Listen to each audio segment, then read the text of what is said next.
Retour sur le plateau Equinox Soir. Nous sommes donc partis pour la deuxième partie. Equinox Soir, le temps du débrief, toujours en compagnie de Maître Augustin Gueffac, Emmanuel Kougné, Dr Marcelin Bema et le conseiller municipal Vincent de Poliété. On va monter un peu cran au-dessus. On commence avec vous. 3 milliards, budget conseil régional du littoral. Commentaire. Nous sommes déjà heureux que la première session de ce conseil ait pu se tenir, parce qu'on commençait à se demander où est-ce qu'on allait. Maintenant qu'il reste à peine 7 mois, un budget de 3 milliards, c'est peu. Mais bon, attendons de voir qu'est-ce qu'ils ont retenu comme projet.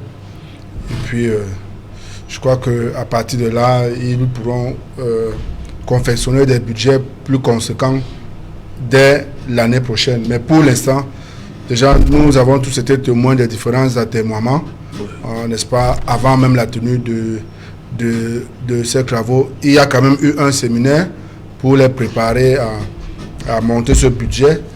Bon, je crois que les commissions vont se mettre en place pour travailler, parce que j'avoue que, et d'ailleurs, vous les voyez très peu sur la place politique.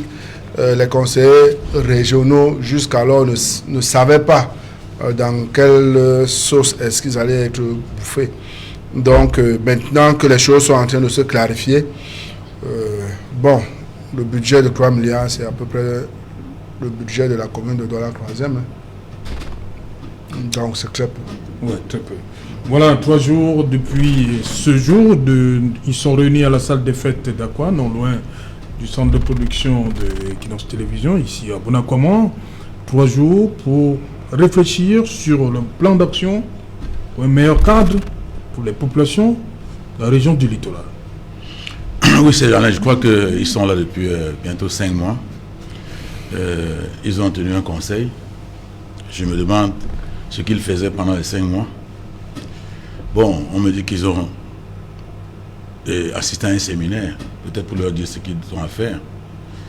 Et j'avoue que ce conseil régional, ces régions ont été installées pour essayer de dire que les conseils régionaux existent enfin, parce qu'il y a d'autres institutions qui ne sont pas encore mises en place. On a parlé l'autre jour, n'est-ce pas, de la haute cour de justice et tout ça. Mais moi, j'avoue que c'est faible, c'est très faible ça.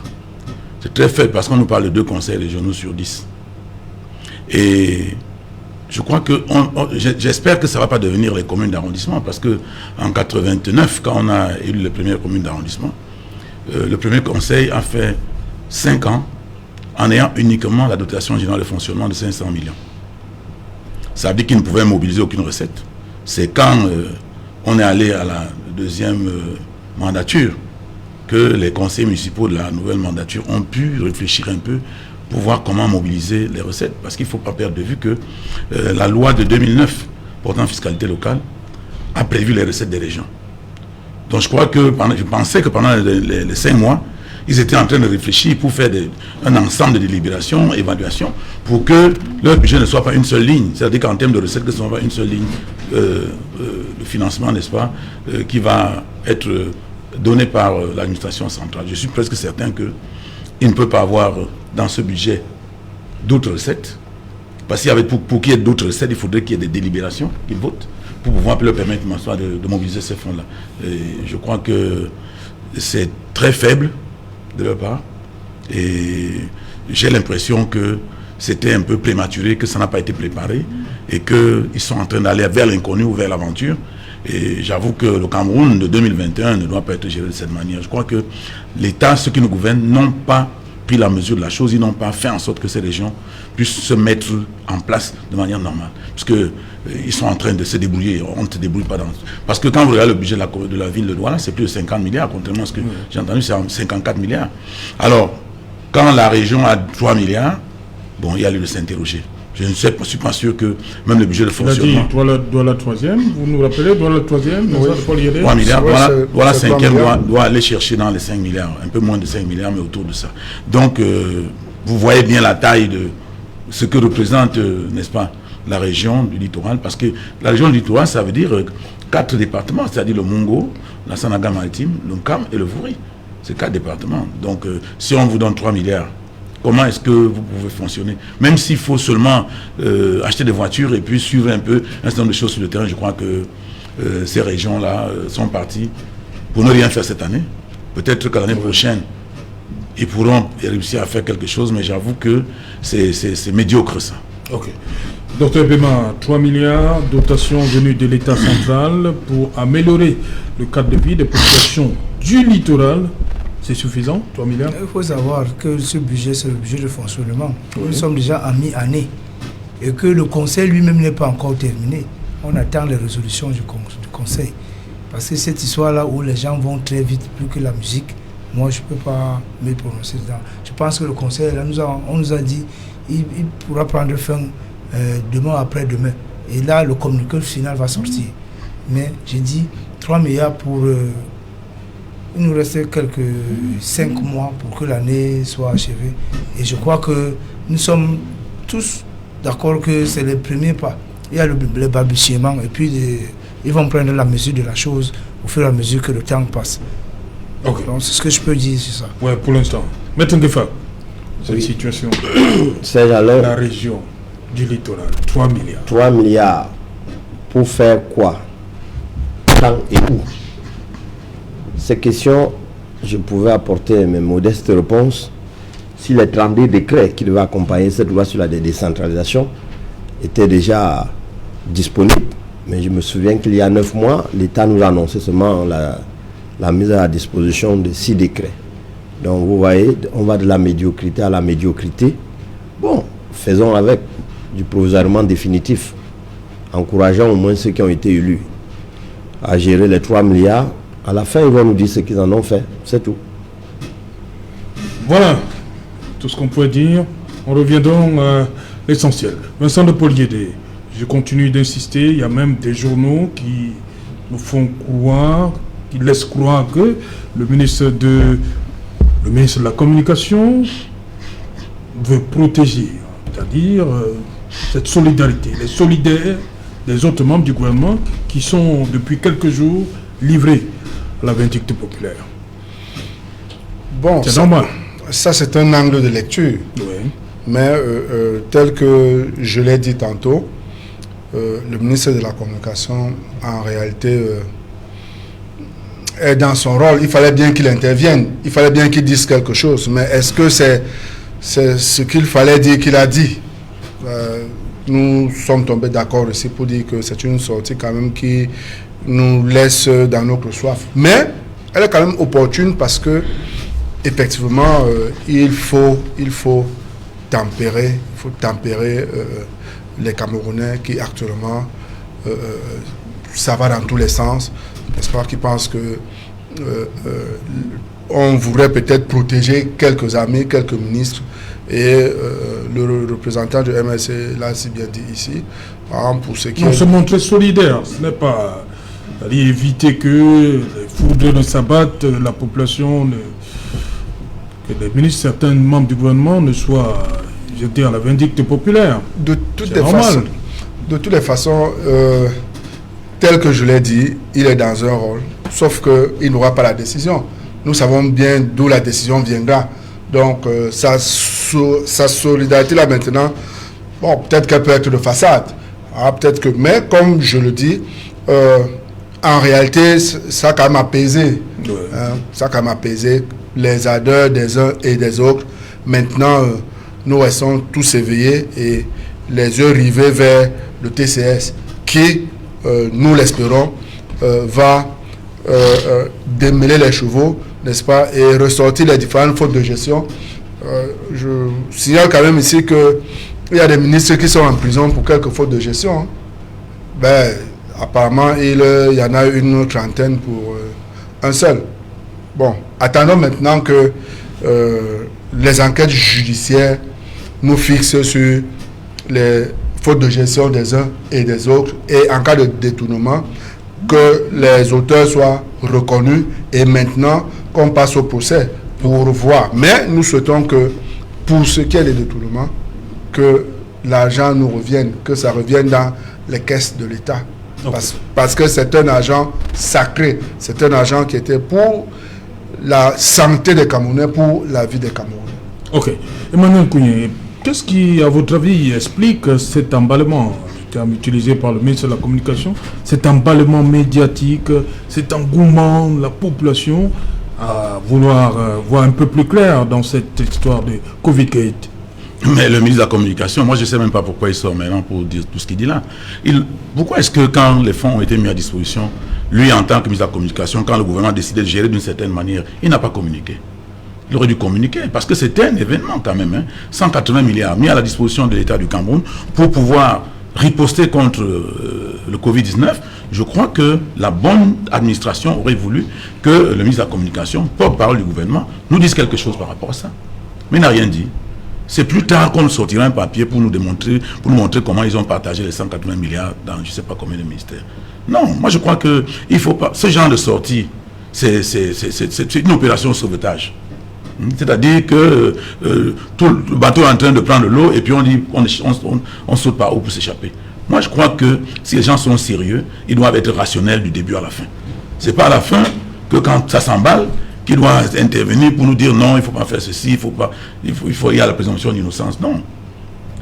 Lui, quand il nous dit ça, il aurait pu aller un peu plus loin en nous disant que, bon, ce qui est vrai, c'est que voilà le mécanisme qui avait été mis en place. Et ça a été fait selon les règles de l'art.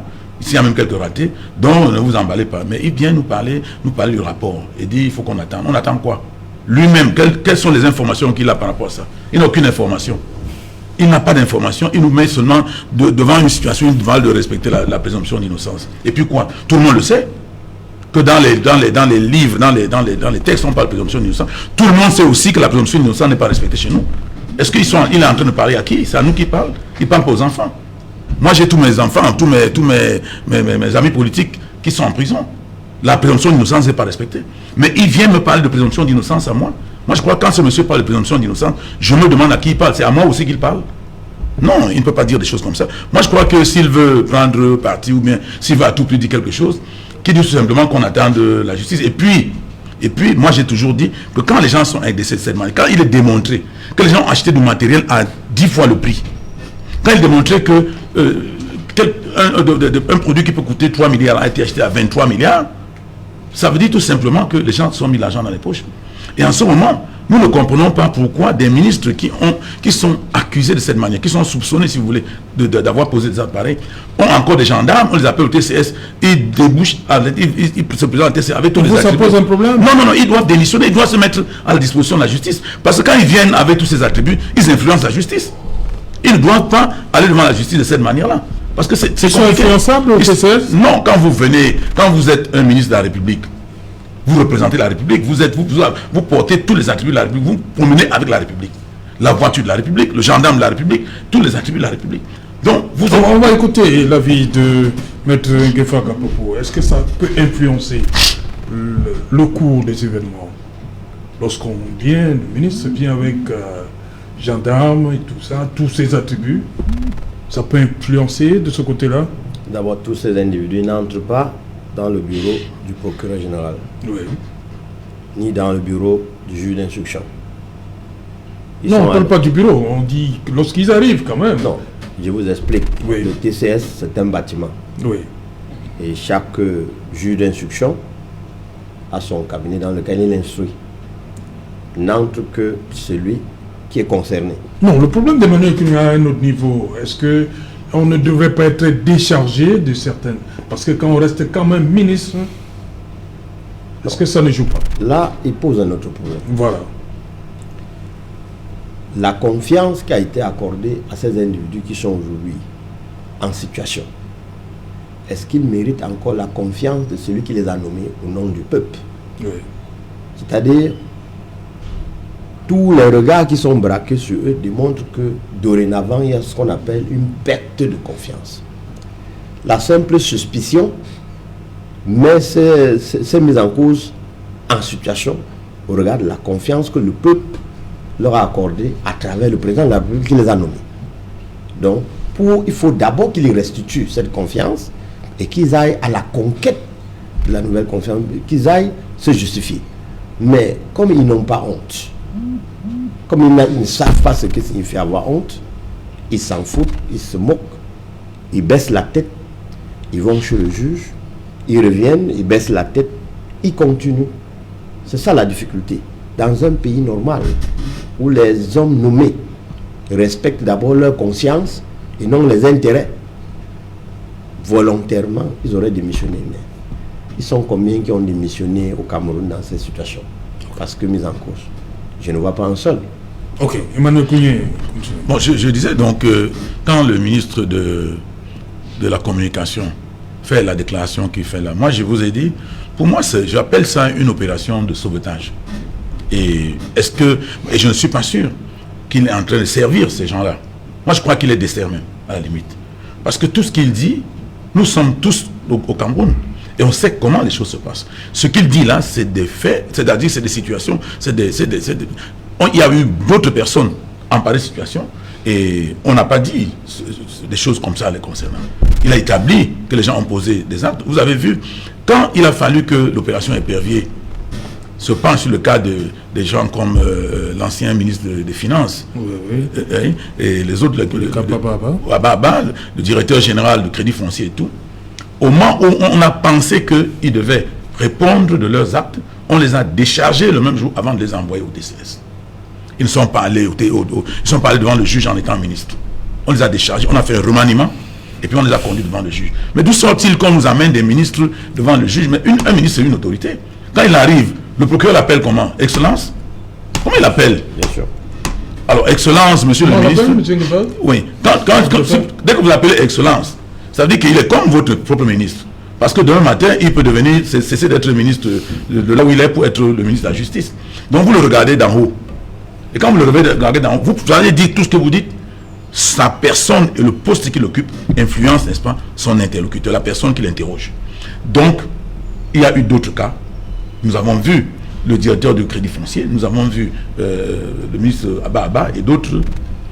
Quand il fallait qu'ils aillent devant le juge, on les a déchargés. Vous allez me dire qu'il y a un ministre en fonction qui a été mis en prison. Oui, mais ceux que nous connaissons, qui ont subi ces choses-là, quand ils sont allés devant le juge, ils n'étaient plus ministres. Donc le président de la République a pris soin de les déposer et de les mettre à disposition. Vous pensez à un mouvement... Moi je crois que vous pensez à un mouvement dans le gouvernement? Non, ils sont déjà rentrés dans la cacophonie. Moi je crois que ce qui est en train d'être fait là, vous pouvez voir qu'on tourne en rond comme ça et un matin on vous dit ça n'a rien donné, etc. Parce que comment voulez-vous que ça se passe de cette manière? Moi je ne fais pas confiance à cette procédure. C'est Alain, je vais compléter parce que ensuite Docteur Bema va dans ce cas, le pouvoir va nous répondre.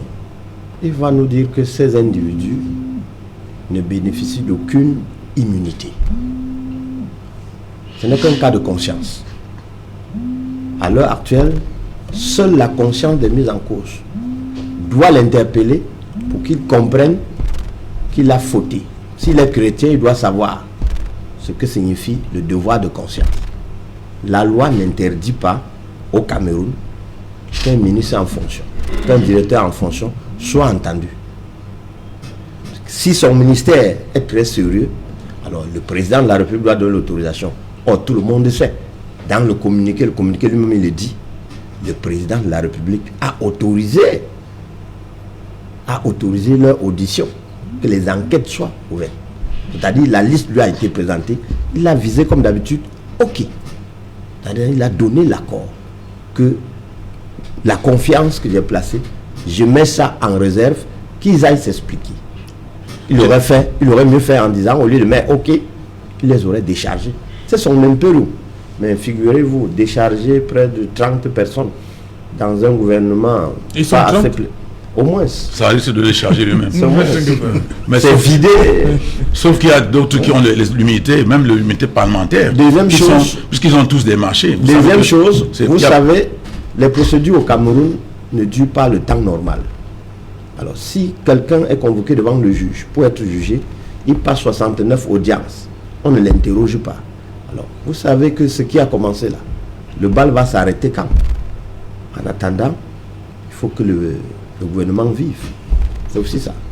Ok, docteur Bema, vous semblez Vous faites partie de ces Camerounais-là qui sont rassurés par la sortie du ministre de la Communication. Nous avons commencé au départ, je vous ai dit que les gens sont en train de condamner certaines personnes. Vous avez suivi la conclusion des uns des autres ici. C'est la condamnation tout à fait. Bon, mais est-ce qu'on peut condamner quelqu'un? Nous avons demandé, le ministre demande que les gens attendent.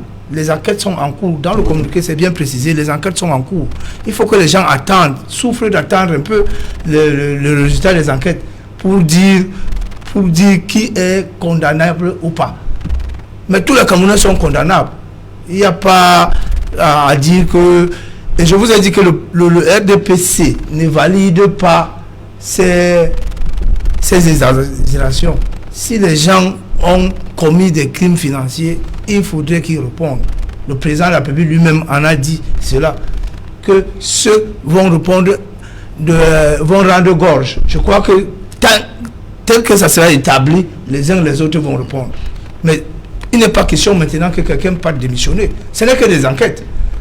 Et si vous démissionnez et que vous vous retrouvez blanchi dans cette histoire, on fait comment? Qu'est-ce qu'on fait alors? Il ne faut pas aller plus vite que la musique. Il faut que les gens essayent de supporter, ils attendent. C'est tout. Les enquêtes sont ouvertes et puis ça prend le temps que ça pourra prendre, mais ça sera connu de tous. Donc je dis ici que le Camerounais doivent rester calme et comme le ministre de la Communication vient de dire dans le communiqué, qu'on attende, qu'on fasse confiance à la justice et elle sera faite. Personne pour le dire, vous allez attendre, comme dit le ministre. Il faut faire confiance à la justice camerounaise. Ben oui, c'est un pouvoir et qui doit s'exercer. Donc nous attendons que le pouvoir judiciaire s'exerce effectivement et que au cas où les gens sont coupables, qu'ils bénéficient d'un procès équitable. Surtout que l'État rentre dans ses droits parce que l'État a été pénalisé. Les Camerounais ont été pénalisés. Donc attendons juste de voir, tout simplement. C'est votre sentiment également? Non, je crois que peut-être cette fois, ils vont nous présenter une justice équitable. Puisque à tous les coups, nous assistons à une justice à plusieurs vitesses. Il y a des gens qui sont en prison et où le juge lui-même... Mais monsieur Kourou, pourquoi vous n'êtes pas en prison? Mais pourquoi je dois... Puisque vous pensez que les gens sont en prison pour rien, pourquoi vous n'êtes pas en prison? Il y a des gens en prison pour rien. Vous citez vos camarades. Oui. Pourquoi ils sont en prison? C'est pour être honnête mais quand même. Pourquoi ils ne sont pas jugés? Mais vous savez pourquoi... Je ne suis pas contre qu'on soit en prison, mais il faut pas entrer en prison, il faut être jugé, il faut être condamné. Mais vous ne pouvez pas mettre quelqu'un 9 mois en prison sans rien lui dire. Et puis des gens que vous avez ramassés dans la rue. Ils doivent attendre le temps de la justice. Ah oui, si le temps... Bon, ceux-là qui ont donc volé doivent aller attendre en prison. Personne n'a volé ici. Non, puisque nous avons vu les faits. Les faits sont têtus. Les gens ont acheté des objets à 10 fois le prix. Ils doivent attendre en justice. Vous avez vu ça, monsieur Koumi? Mais j'ai le rapport. J'ai le rapport. Et puis le noir Nietzsche, avant ça, a sorti les faits avec des éléments précis. Donc vous ne pouvez pas nous faire croire que vous habitez, je ne sais pas, sur la planète Mars. Ces faits sont têtus, sont vus, sont connus. Vous ne dites que ce n'est pas des faits. Je vous dis donc que... Vous ne dites que ce sont des tracts. Vous n'allez pas venir mettre ça sur la table ici. Vous ne pouvez pas appeler le rapport de la Chambre des comptes. C'est signé de qui? Non, quand vous dites que vous... C'est signé de qui? C'est signé de qui? Nous prenons même des textes de loi dans l'ordinateur. Le rapport est signé de qui? Non, ça vous voulez faire la diversion. Non, pas de diversion. Je crois qu'on est venu ici pour être sérieux. On est sérieux parce que vous parlez des gens qui sont en prison. Ils ne peuvent pas nous parler de justice équitable. Peut-être qu'ils vont faire une justice équitable maintenant, parce qu'ils sont concernés eux-mêmes. Ils vont nous montrer une justice équitable. Et peut-être qu'après avoir été... Qui est concerné? Après l'équité de maintenant, ils vont être équitables pour tous les autres. Parce qu'ils auront mis sur pied une justice équitable, et puis ils seront équitables envers les autres. Parce qu'ils n'ont jamais été équitables. Cette justice n'a jamais été équitable. Sinon, je ne comprends pas ce que nos camarades font, nos amis politiques font en prison. Et s'ils peuvent... Cette justice peut être équitable cette fois. Je souhaite qu'après cette équité, qu'ils puissent être équitables vis-à-vis de tout le monde. Parce que je crois que tout le monde, les gens sont égaux devant la loi. On devrait être égaux devant la loi. Ce qui n'est pas le cas chez nous. Voilà, Maître Gueffak, nous entendons. La justice, les Camerounais doivent avoir confiance en la justice. Saint-Jalin, je vais demander aux médias, parce que le communiqué du gouvernement s'adresse aux hommes de médias, à ceux qui occasionnent ce qu'ils appellent l'emballement médiatique. Alors, on ne vous demande pas de vous taire. Il aurait dit. Il vous demande d'être journaliste professionnelle d'investigation, de ne dire que ce qui est vrai. D'ailleurs, c'est ce à quoi tend le Cameroun, puisque lui-même il le dit, nous sommes un état de droit. Nous devons agir dans le cadre de la légalité. Donc vous les journalistes, menez les vraies investigations, creusez davantage, édifiez le peuple qui vous attend. Faites chorus pour une fois, la presse pro-gouvernement, un coup de chapeau, parce que pour une fois vous êtes indexé par ceux-là que vous avez toujours soutenu. Creusez, parce que demain nous nous porterons mieux et ensemble le Cameroun sortira grandi. C'est tout ce que je peux dire. Merci. Non, je suis d'accord avec lui que la, vous êtes d'accord avec la vérité triomphe, oui. Que les journalistes restent professionnels, qu'ils cessent d'aggraver les situations, qu'ils ne soient pas là comme... Non, mais vous avez entendu ce que M. Kouni vient de dire là. Hein? Il est sur les allégations et il prend ça comme des vérités absolues. C'est ce que nous disons non. Il faut investir et il faut s'investiguer et trouver la bonne la vraie vérité, comme on dit souvent, la vraie vérité pour que les gens et les autres... Oui. Okay. Parce qu'il y a des gens qui corsent la vérité et ils disent que c'est de la vérité. Ce n'est pas de ça qu'il est question. Nous n'allons pas condamner les gens alors qu'ils ne sont pas encore jugés. Ce n'est pas la population qui fait, ou bien le journalisme qui fait la justice. La justice a un corps. Je demande et ce corps est en train de faire les enquêtes. Nous attendons les enquêtes. Ce que mes gens font en prison, c'est quoi? Vous avez jugé ces gens-là. Mais vous êtes tous sortis d'où? Vous êtes au Cameroun.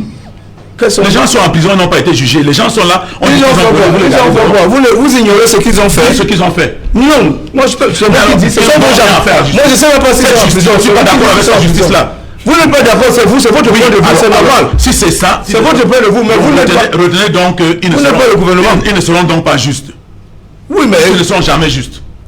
Est-ce que vous êtes juste quand vous dites que quelqu'un n'est pas juste? Moi, je ne suis pas l'État du Cameroun. Ah bon. Donc on leur demande d'être juste. Laissez alors l'État faire son travail. Non, il ne fait aucun travail. Ce qu'ils font, nous ne sommes pas d'accord. Vous faites tout le travail. Ils sont en train d'embastiller les gens qui n'ont rien fait. Et les voleurs sont dehors. Continuez à demander que... en prison. Et puis on continue à les juger. Continuez à demander que les gens continuent à défier l'État. À défier l'État. Ceux qui ont volé n'ont pas défié l'État. 180 milliards. Vous appelez les gens voleurs. C'est ce que je suis en train de dire ici depuis que vous ne pouvez pas appeler les gens voleurs. Vous n'avez quelle preuve? Ils ont volé chez vous. Vous voulez plus que quelle preuve? Mais on est en pleine enquête. Nous attendons les enquêtes. Cher monsieur, vous pouvez dire que maintenant c'est le jour, tout le monde voit que c'est la nuit. On ne va pas vous tuer pour ça. Donc vous pouvez refuser tout. Non, monsieur. Puisque vous ne voulez ni accepter. Monsieur, on connaît votre exagération. Tout le monde connaît votre exagération. Même toi. Mais bien sûr. C'est pas la première fois qu'on se retrouve sur le plateau. Merci pour l'injure. Merci. Ce n'est pas une injure, cher René. Merci, docteur Bema. Merci à vous, Emmanuel Kouni. Merci, Charles Sergeant. Merci, le conseiller Vincent de Poliédé. Merci, Sergeant. Voilà. Merci, maître. Merci à tous les téléspectateurs. Soyez toujours scotchés de partout. Merci à tous nos amis qui aiment bien nous voir chaque soir. Construisons ainsi notre beau pays. Et merci une fois de plus à tous les médias qui ont fait course.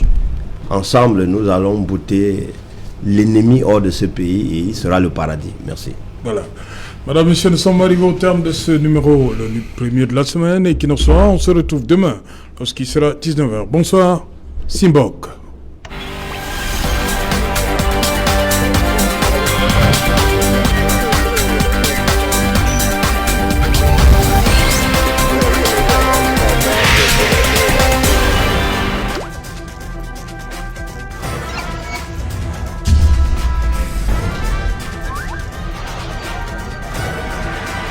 Equinox Télévision, au-delà de l'image, nous rendons compte